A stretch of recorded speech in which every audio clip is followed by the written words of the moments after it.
Many of us have been taught over the years why we should believe in God. But of course, everyone has a little different answer, and some people have no answer at all. So, why do you believe in God? It's a great question. Stick around for this series, and I'll try to help you figure it out.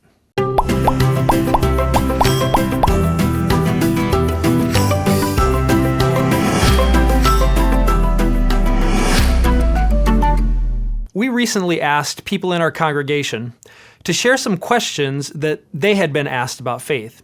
Now, one of the answers we received was the question, why do you believe in God? Now, of course, that's a great question, but it's also deeply personal and individual.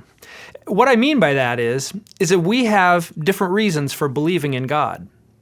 There are some people who've never really thought about why they believe. They were raised to believe in God and have always just assumed it. Now, some people would be appalled by the idea that anyone would hold on to such an important belief without ever really examining it. But someone who's always believed in God, it's kind of like once you learn how to read, it's pretty hard to not know how to read anymore. It becomes a deep part of who you are. Now, there are other people who have to be persuaded, or maybe they had their faith bolstered by arguments or evidence. So some believe for intellectual reasons, for others it's more intuitive. Most people need both to some degree. God's existence has always been apparent to me. I grew up believing in God, specifically in Jesus, raised in a Christian home. Now, that doesn't mean that I've never wondered or doubted. In fact, I've gone through two major periods in my life that I did doubt the existence of God. The first was after the death of my grandmother when I was in college. I can't say that at that time that her death challenged my belief intellectually. I knew death was a reality of life and that no one lives forever. But looking back, my doubt was actually more intuitive. In fact, looking back, I might even describe that time less as disbelieving in God as much as being angry with God. Why didn't he intervene and heal her cancer? She was a good person, right?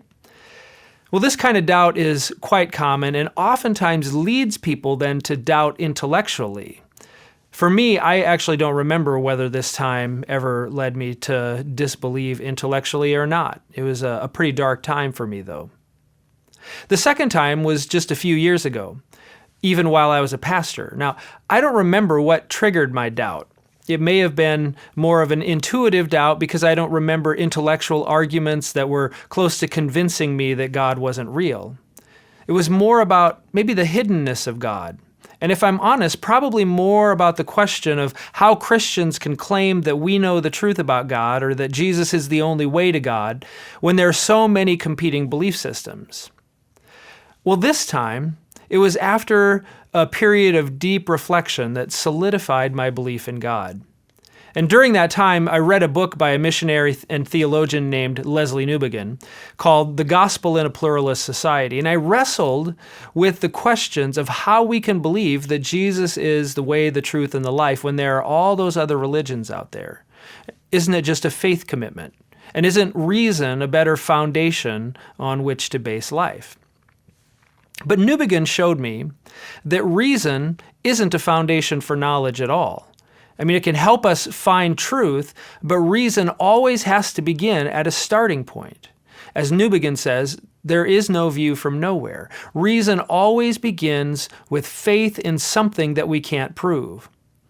And so the question is whether your starting point, for instance, whether you believe in God or not, is satisfying intellectually and even emotionally.